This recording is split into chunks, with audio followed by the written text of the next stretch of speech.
máxima menos la frecuencia mínima. Luego pasa a una etapa de amplificación de esa mezcla.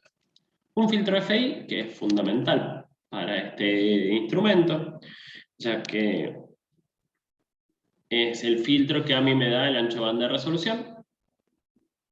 A lo más angosto me permite distinguir mejor algunas señales, pero demora mucho más tiempo, ya que ustedes van a...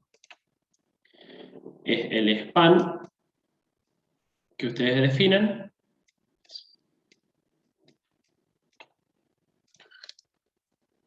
estoy en blanco.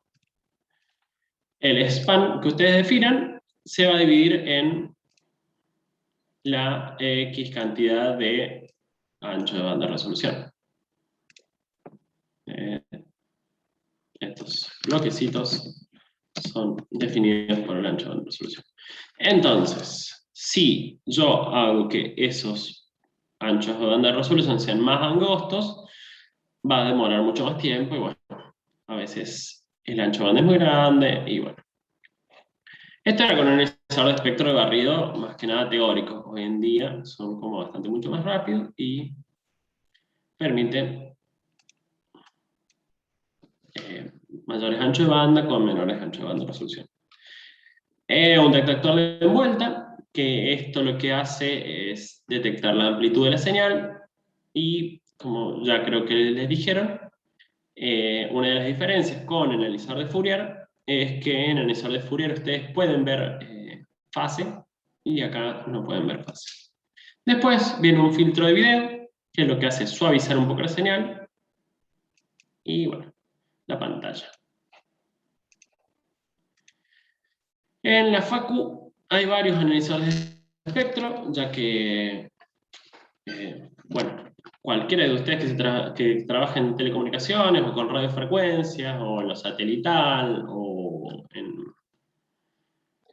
en cualquier área de las comunicaciones va a necesitar alguna vez un analizador de espectro.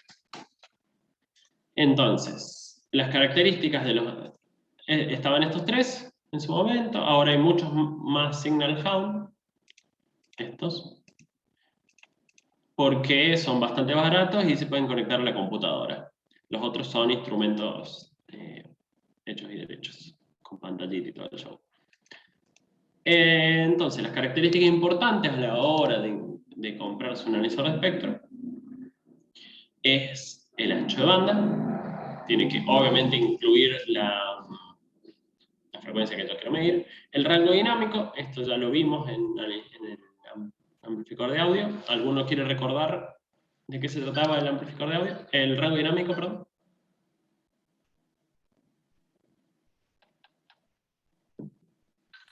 La máxima diferencia que pueda haber entre la salida y nuestro piso de ruido. Un pico de salida sería. Bien. Entonces, con ese dato, yo puedo saber qué amplitudes puedo llegar a medir, para abajo y para arriba. Después, bueno, el ancho de banda de resolución son valores fijos que te da el instrumento. Uno no puede elegir del 1 al 10 todos los valores que quiera. Y el ancho de banda de video también son valores fijos que nos da el instrumento. Este es uno de los analizadores de espectro, se encontraba en el laboratorio de comunicaciones. Durante el dictado, desde que estoy yo empecé en el 2017, 2018, este práctico lo hemos cambiado todos los años, menos, bueno, el año pasado y este año. Porque cada vez íbamos encontrando nuevos instrumentos en el laboratorio de comunicaciones que nos permitían jugar un poco más con este tema. Este ancho de banda, como ven, llega hasta 2,7 GB, me incluye el 2,4, pero no más arriba. El rango dinámico, como verán, es bastante.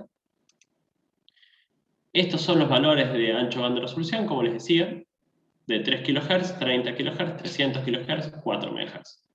Si ustedes quieren más abajo, no se puede, y si ustedes quieren 10 kHz, tampoco se puede.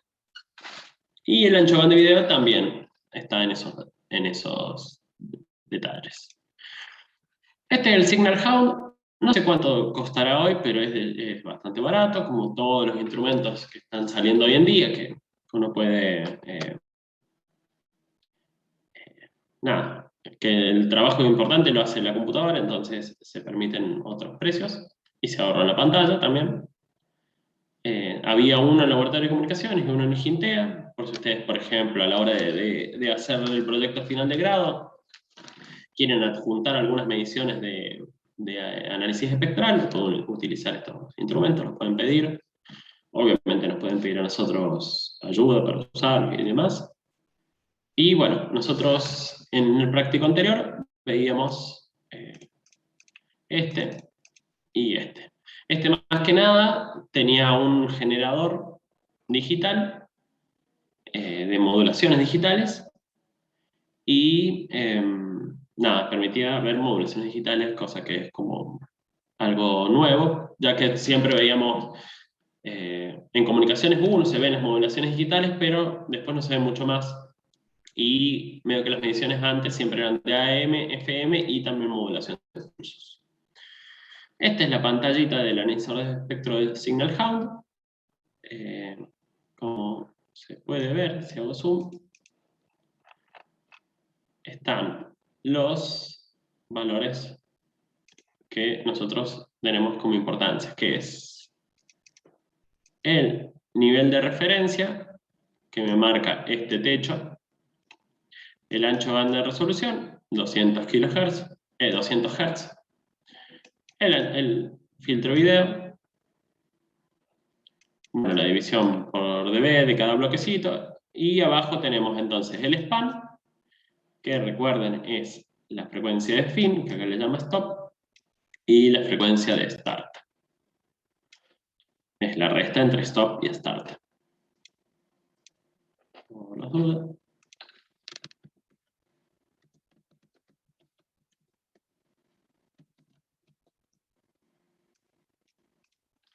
Span. Y bueno, la frecuencia central está al centro siempre. Y este otro valor es el tiempo de barrida. Que muchas veces, como dijimos recién, se ve condicionado por el spam, por el ancho de banda de resolución y por algunas constantes del equipo. Este tiempo de barrido, más allá de que uno lo considere como, bueno, ¿quién no espera 340 milisegundos una medición? El detalle es que capaz hay flancos o hay señales que se te pueden llegar a perder en ese tiempo. Entonces, el tiempo de barrido en realidad lo que implica es intentar no perder las señales de interés. ¿Se entiende hasta acá? Más o menos el repasito teórico. ¿Dudas?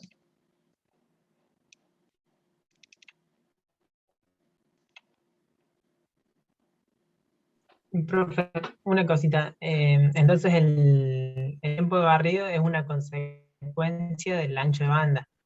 Nosotros seríamos el ancho de banda y nos da tal tiempo de barrido, o cómo seleccionar los dos. Claro, el tiempo de barrido en los instrumentos nuevos no se puede setear porque te da como unos límites de error. Siempre lo barre al tiempo más rápido. Pero estaba este instrumento, que es analógico, que andaba a duras penas, que te permitía el tiempo de barrido como un control independiente. Entonces, a vos te permitía observar qué sucedía cuando barres lo suficientemente rápido para que todos los filtros, esos que vimos en el diagrama en bloque, para que todos los filtros estos, si vos barres muy rápido, no llegan a establecerse, no llegan a obtener la señal que tienen que obtener. Entonces da error. Entonces, hoy por hoy, solo podés modificar el span y el ancho de banda de resolución, y el tiempo de barrido, entonces sí sería una consecuencia de ellos. Bien, este ancho de banda es mucho más grande, el rango dinámico es un poquito más pequeño, tiene un par de opciones más de ancho de banda de resolución, y a su vez realiza la transformada rápida de Fourier, que me permite a mí ver fases y me permite otro tipo de análisis. Este era otro instrumento que, bueno, que ya se dejó de usar porque traía muchos problemas, pero la verdad que para entender el tema, a mi gusto era el mejor, ya que, como repito, todos los controles eran individuales. Entonces permitía ver, bueno, ¿qué pasa si yo toco esto? ¿Qué pasa si toco aquello? El ancho de banda era mucho menor que los anteriores, pero andaba bien. Y el rango dinámico era mayor, ya que al ser analógico se banca otras corrientes y otras potencias. Bien, los controles principales a la hora de un analizador de espectros son la frecuencia central, el span, el nivel de referencia, el ancho de banda de resolución y el ancho de banda de video. Este era el equipo. Ahí se veían los controles. La frecuencia central, que lo que hace es definir en dónde está el oscilador local. El span me configura el generador de rampa. El nivel de referencia genera el tema de los atenuadores y los amplificadores. Y por otro lado estaba el tema del ancho de banda de resolución, el ancho de banda de video y el tiempo de barrido. Acá, cuando uno seteaba una configuración errónea, se prendía rojo esta alarma, que implicaba que iba a ser una medición descalibrada. Si a vos te parece, la hacías, si no, bueno. Pero hoy en día los digitales no permiten una medición descalibrada. Bien. El ancho de banda de resolución lo que hace es permitirme ver que en esta imagen, en realidad no es una sola, sino eran tres. Para FM, AM, modulaciones de pulso, es fundamental poder distinguir esto, ¿no? Entonces, a partir de la distancia entre este pulso y este pulso, uno puede definir cuál es el valor idóneo de ancho de banda de resolución para poder observar los pulsos.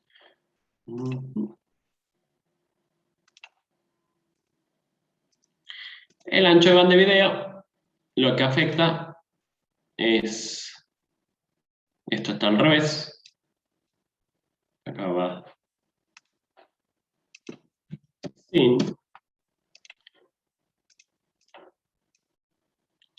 acá va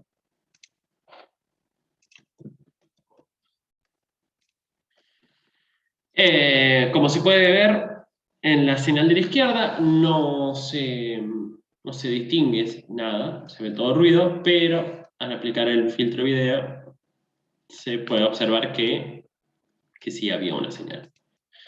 Uno no puede aplicar el filtro video indiscriminadamente, ya que a veces también te atenúa la señal que vos estás queriendo medir. Entonces, modificar la amplitud, capaz que tomas una medición errónea. Esta era la pantalla de ese analizador de espectro, y como esta guía es un poco vieja, le he llamado analógico, pero en realidad es más vieja la guía, en la presentación, perdón, tiene todas las imágenes con esto. Entonces, de vuelta, repetimos los valores que ustedes tienen que ver a la hora de realizar una medición. ¿Dónde está el nivel de referencia? El nivel de referencia, recordamos que es este valor de potencia. Ese es otro detalle. El espectro miden potencia, no miden tensión. Por eso lo que vemos es dBm.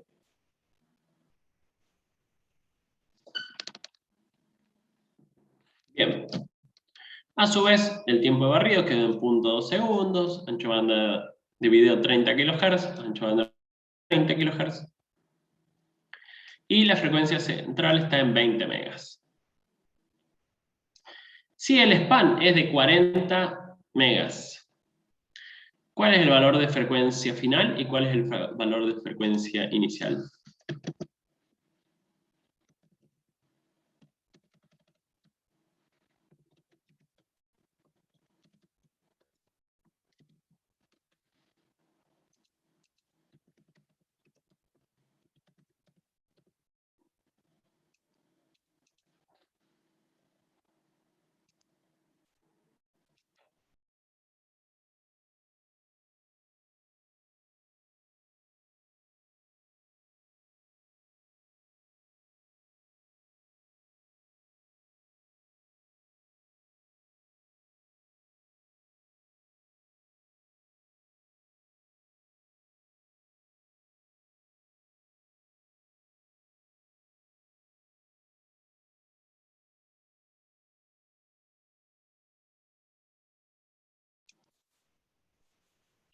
Vamos, perdón, no había visto el chat. Bien, bien, Julián, bien, Nahuel.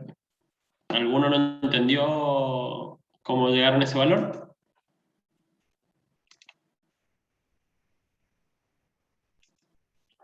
Bueno. El generador que se usaba es este generador porque me permitía a mí hacer modulaciones, no sé si alguno lo llegó a usar, pero permite modulaciones de AM, FM y de pulsos en un solo equipo, no tenían que usar dos generadores. Las mediciones básicas eran el tema de ajustes básicos, bueno, de encontrar el nivel de ruido promedio, por ejemplo, que eso depende del ancho de banda de resolución.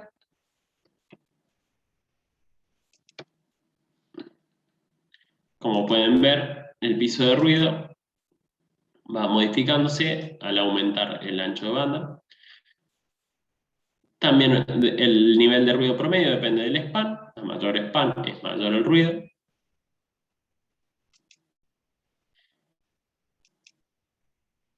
El factor de forma. El factor de forma, ¿algunos se acuerdan cómo es la fórmula?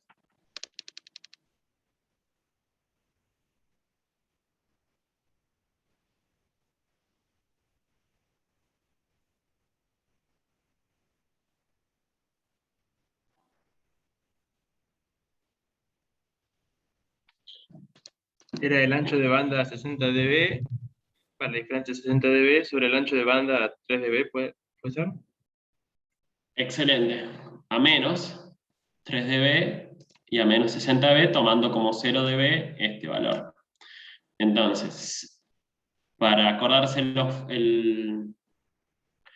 qué va en el numerador y qué va en el denominador, ustedes, si les da 1 el factor de forma, es ideal. O sea, esto es un rectángulo. Entonces siempre les tiene que dar mayor a 1. Como para tenerlo en cuenta. Es un valor bastante importante a la hora de diseñar un filtro. Pero bueno, acá también se mide, ya que dentro del análisis de espectro hay muchos filtros. Bien. Obviamente también se puede medir la distorsión armónica monotonal, que ustedes vieron en el amplificador de audio. Vemos cómo se vincula con Fourier este tema y con los otros. Y cualquier otra medición, o sea, por ejemplo, ustedes, no sé cómo llegará a ser el tema de la fuente conmutada, pero para medir la fuente conmutada, ustedes, una de las mediciones importantes es cuántas armónicas mete ese diseño de ustedes. O a la hora de comprar una fuente conmutada, ustedes también pueden decir una que tenga pocas armónicas, ¿no? Bueno, dos ruidos importantes a analizar en una medición de analizador de espectro de barrido son la FM residual y el ruido de fase.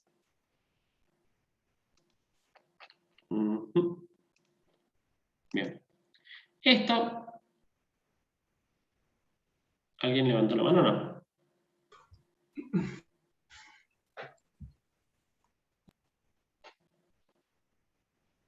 Bueno. El FM residual y el ruido de fase son dos ruidos intrínsecos a un oscilador porque así como en lo teórico, el oscilador local, el oscilador de referencia, perdón, funciona siempre a la misma frecuencia y con una fase igual a 0. Obviamente eso no existe y se generan estos pequeños ruidos, que se puede ver acá, por ejemplo, esos piquitos. Tiene que ser un poquito más abajo. Esos piquitos, esos son efectos de una frecuencia de referencia errónea, como una especie de jitter, le dicen en inglés, que sería como una especie de salteo de la frecuencia, que nosotros solo lo podemos ver si el ancho de banda de resolución es muy fino. Como verán acá, es 30 Hz. 30 Hz es uno de los valores más finos de este analizador de espectro. Como vemos acá, esos ruiditos que veíamos no se ven más porque lo que hemos hecho es aumentar el ancho de banda de resolución. Esto nos permite llegar a la conclusión de que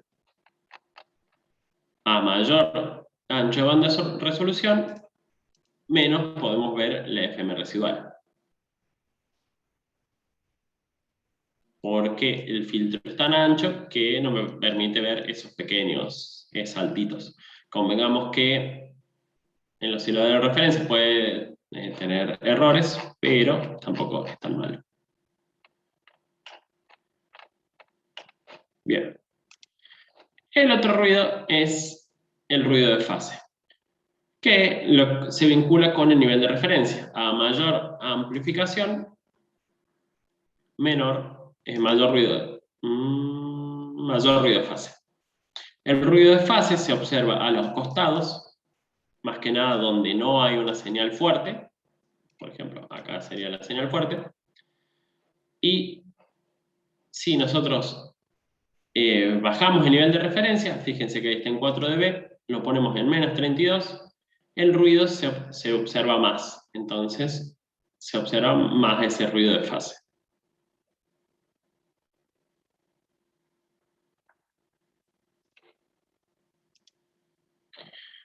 ¿Dudas?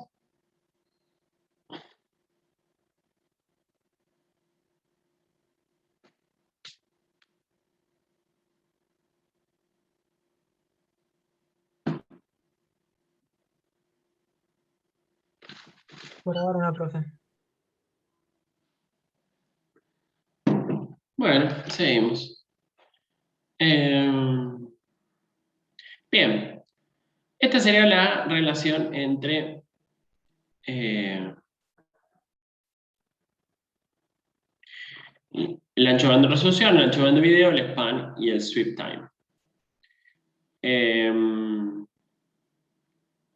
Esta fórmula funciona cuando el analizador de espectro puede modificar su sweep time, ¿no? Si no, se le saca ese valor. Y la constante de proporcionalidad también es un valor de la hoja de datos que suele estar entre 2 y 3 a la hora de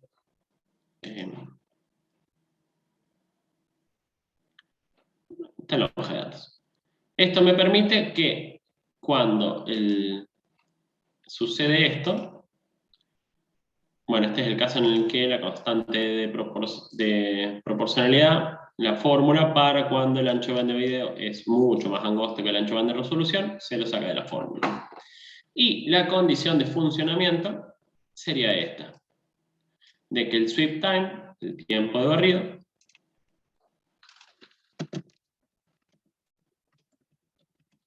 sea mayor o igual a la constante de proporcionalidad por el span dividido el ancho de banda de resolución.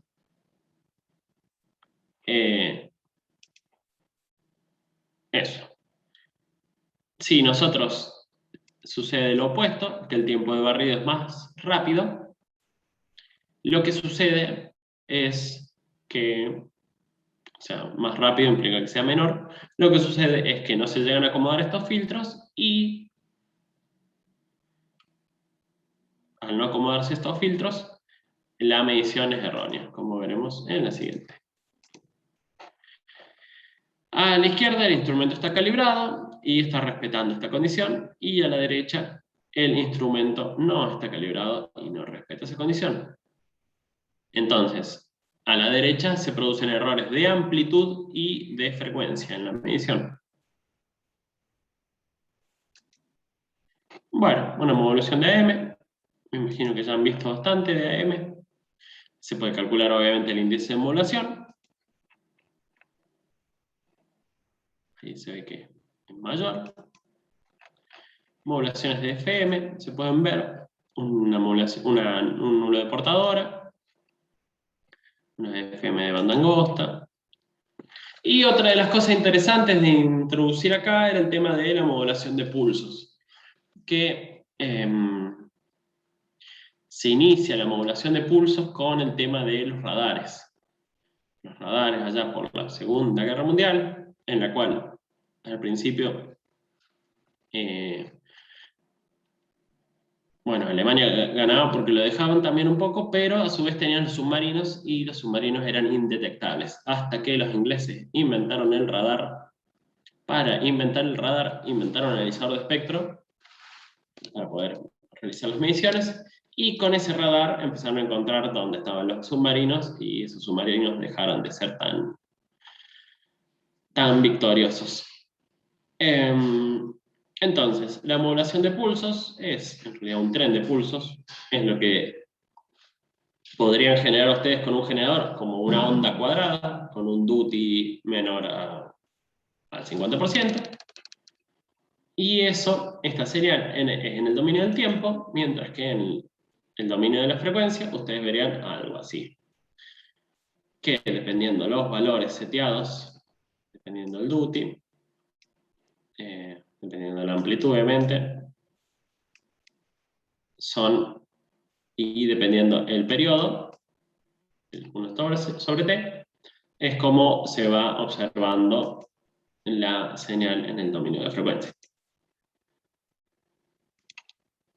Entonces, en el caso de que la frecuencia de repetición de pulsos, acá lo dice acá abajo, la frecuencia de repetición de pulsos, que es 1 sobre el periodo, sea menor, ahí está, bien. La frecuencia de repetición de pulsos es eso, que es un valor fundamental para que nosotros podamos decirle o sea, nosotros cuando aplicamos el analizador de espectro podemos observar esa misma señal como si fuera una línea espectral o como si fuera un pulso espectral. La línea espectral sucede cuando el ancho de banda de resolución es menor a la frecuencia de repetición de pulsos, y se observa así. Esta sería la señal en el tiempo. La línea espectral se observa así. Se pueden distinguir esas liñitas, valga la redundancia, y dependiendo cómo acomodemos el analizador de espectro, ustedes pueden observar distintos valores, tales como el lóbulo central. Al modificar el span, llega un momento en el que en el analizador de espectro ustedes pueden llegar a ver una señal muy similar a la del dominio del tiempo. Luego, es la misma, o sea, ustedes lo que modifican para verlo distinto es el ancho de banda de resolución, ¿no? La frecuencia de repetición de pulsos es siempre la misma. Si nosotros logramos esta condición, que sea mayor, entonces incluye varias líneas dentro de un mismo filtro, lo que sucede es, lo vemos como un pulso espectral.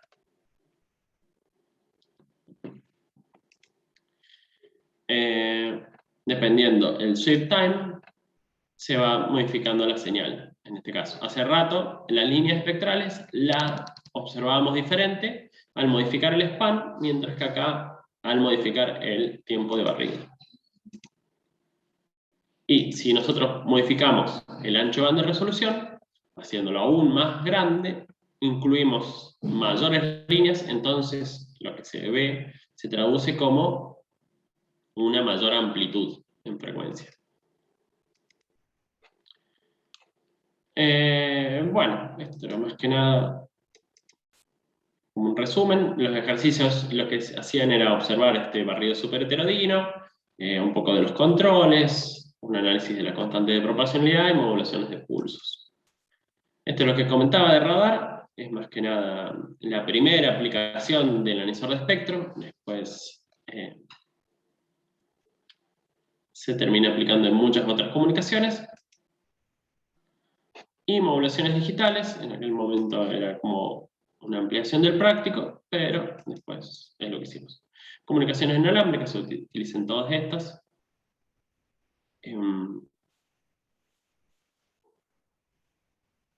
Había un práctico en aplicada 3 que era hacer un amplificador de RF. Y si lo hacían bastante bien, le podían poner una antena, o sea, si quedaba adaptado, le podían poner una antena y, bueno, medir ese amplificador también, de esa forma. Yo les recomendaría que a futuro, cuando estén trabajando en un proyecto final de grado y tienen alguna comunicación inalámbrica, hacer mediciones de analizador de espectro, que la verdad que suman un montón. Bueno, esto es la bibliografía. ¿Preguntas?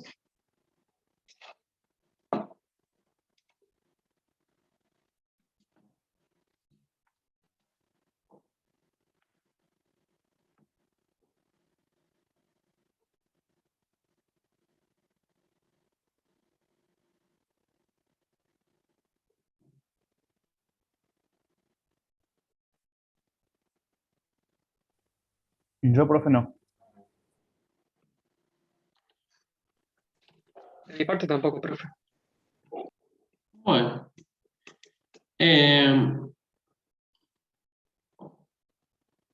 Nada. Bueno, cortaríamos acá.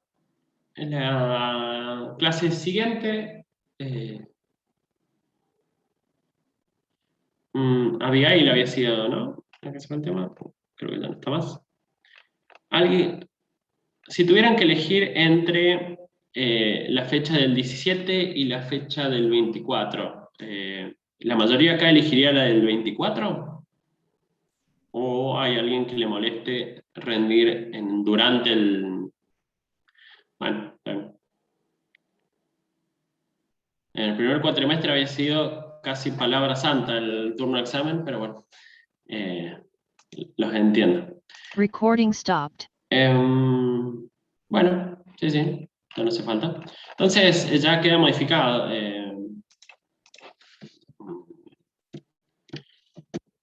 Evaluación. MC, 24 de agosto.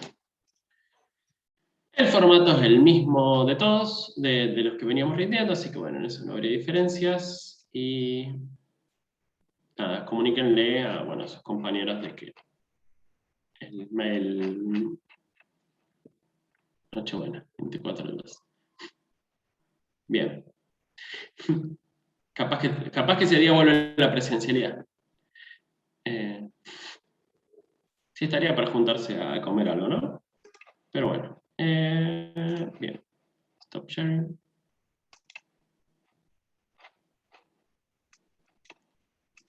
Bueno. ¿Alguien ha visto algo del TPI? ¿Alguien ha empezado con eso? O, bueno, con todos los parciales que tuvieron, me imagino que no. ¿Pero alguno vio algo? ¿Arrancó por ahí?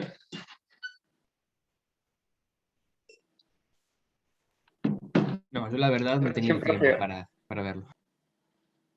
Se entiende. Pero bueno, por ahí alguno había chusmeado algo. Bueno, ¿qué se me está olvidando?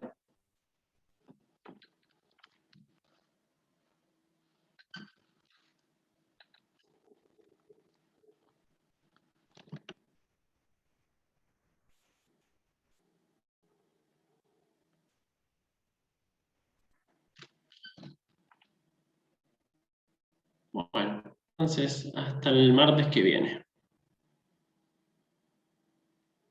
Trabajos al aula virtual, porque no me da permiso Google.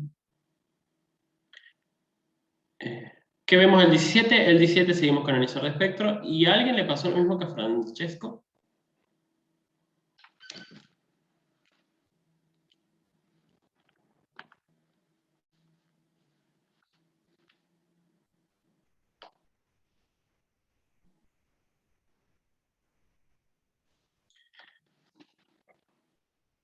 Ah, bueno. Sí, te lo pensaba mandar por mail, pero dale. Genial, Pedro. Bueno, Pregunta, sí. pues, esto Sí, de la Rubén. resolución del trabajo, o la resolución del trabajo, hay que buscar hacer planos, alguna manera como resolverlo teóricamente, o hay que plantear eh, costos y todas esas cosas así. No entiendo cómo es el objetivo final. Entenderlo, investigar la temática, buscar el estado actual, comprar contra la que se pueden aplicar, plantear el diagrama de flujo. Ah, un diagrama de flujo, ok. O sea, resolverlo de alguna manera con un flujograma, como se podría hacer. Esa es la idea del segundo parte. Claro, no es la idea hacer un plano o un diseño de un circuito, pero sí un diagrama en bloques y un diagrama en flujo de cómo funcionaría eso. Ok. Es más que nada abordarlo teóricamente, ¿no? Desde el papel, ¿no? Desde el Word, pero eso más que nada. No había Igual entendido. cualquier duda que vaya surgiendo, obviamente la pueden ir consultando. Ok, gracias. Sería como plantear la respuesta y la resolución y también después también un presupuesto de lo que costaría hacer todo. Claro, Ok. el enfoque sería de que ustedes, o sea, la parte 3 va a ser otro estudiante que va a revisar qué tan viable es la solución a la problemática. Ujú. Entonces, por ahí, una de las herramientas que va a tener el de la etapa 3, o la de la etapa 3, es que decir esto es muy caro. Esto es muy caro y yo podría cambiar por esta tecnología, no sé, por ejemplo, si lo planteo con Bluetooth y Bluetooth sale $5.000, decir, no, bueno, lo cambio de tecnología y al cambiar de tecnología los disminuyo a $1.000. Por poner un ejemplo burdo, ¿no?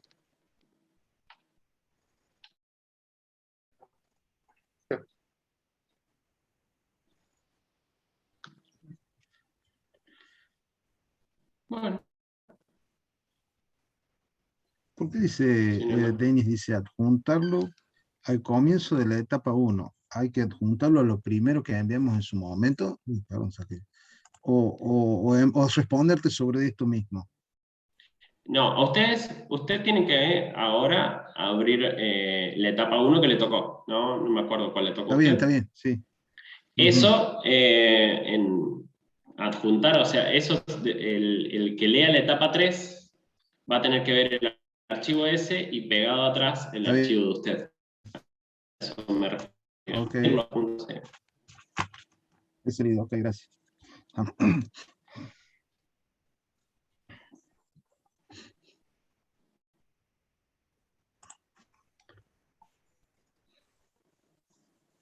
Bueno, suerte el viernes. No, profe, gracias. Nos vemos. Chao, profe, Chao, nos profe. vemos. Chao, profe, nos vemos.